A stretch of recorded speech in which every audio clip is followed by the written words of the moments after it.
Hey, what's up? Amelia here. Let's see what's coming up on Newsbreak. YouTube ditching dislikes. Volkswagen's failed prank. And how about a ride on one of these? Hey, but first, don't forget to subscribe. Now, have you tried disliking this video? I hope you haven't, but if you have and you can't, then you might be part of a new test by YouTube. Yep, they've announced an experiment to hide dislikes. It's not the first time a social media company has tinkered with likes and dislikes, but why is YouTube doing it? Today, YouTube announced that it's going to try hiding the dislike count on videos. Creators will still be able to view their dislikes privately, but only the likes will be displayed for everyone else. YouTube says getting stacks of dislikes can negatively impact creators' well-being and lead to dislike mobs, where people deliberately downvote certain creators or channels, regardless of what they post. To be clear, this is only a test, and some people say dislikes can actually be helpful because they signal to others when a video might be clickbait, spam, or just misleading. Other apps like Instagram have already gotten rid of public likes. So what do you guys think of the idea?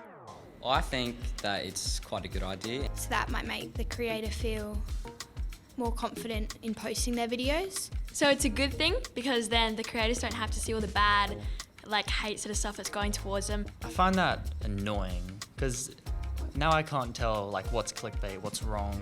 Is it going to be a bad video that might, offend me or someone else?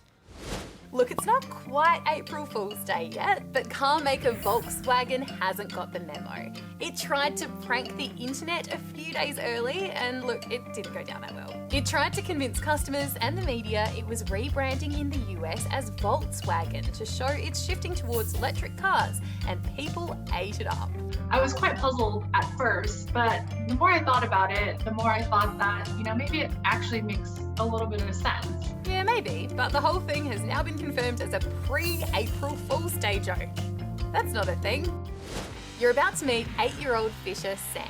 He's just landed a massive catch, $3,000 in prize money for hooking a big carp in a competition. But he's doing something else as well, helping stop the spread of the invasive fish. My name is Samuel and I'm 8. Yep, Samuel here is a bit of a gun with a fishing rod. He's recently won the top prize at an event called Carp Frenzy, where he caught 30 carp. I felt so happy for myself and then I cried a little. It's an event held every year at Lake Bonnie in South Australia's Riverland, and it's all about removing as many carp from the water as possible. I've caught lots of carp. They are bad fish because they muck up the river and lake.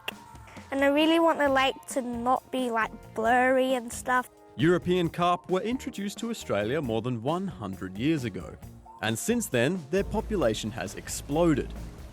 It's had a devastating effect over the years because they eat a lot of the valuable food sources that native fish need and stir up riverbeds, blocking sunlight to aquatic plants and other wildlife.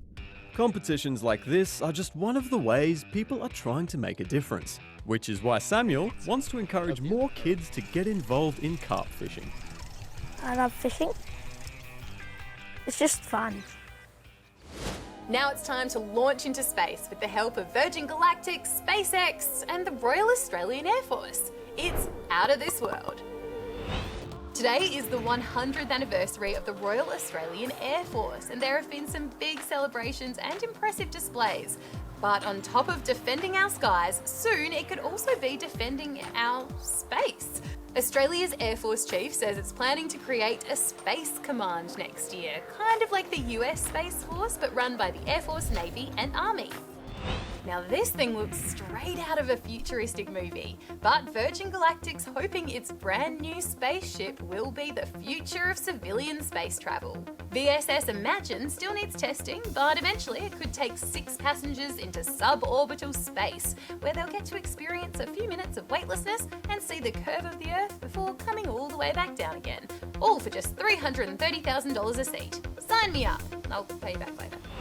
And speaking of spaceships, this one by SpaceX is meant to go a lot further, all the way to Mars in fact. but it only managed to get about 10 k's up before the feed froze. Starship 11 is not coming back. Don't wait for the landing. Yeah, and then we saw this happen. It's the 4th SpaceX test that's ended with a bang. Do you know what else goes off with a bang? This channel, but like in a good way. So you better hit that subscribe button before you go.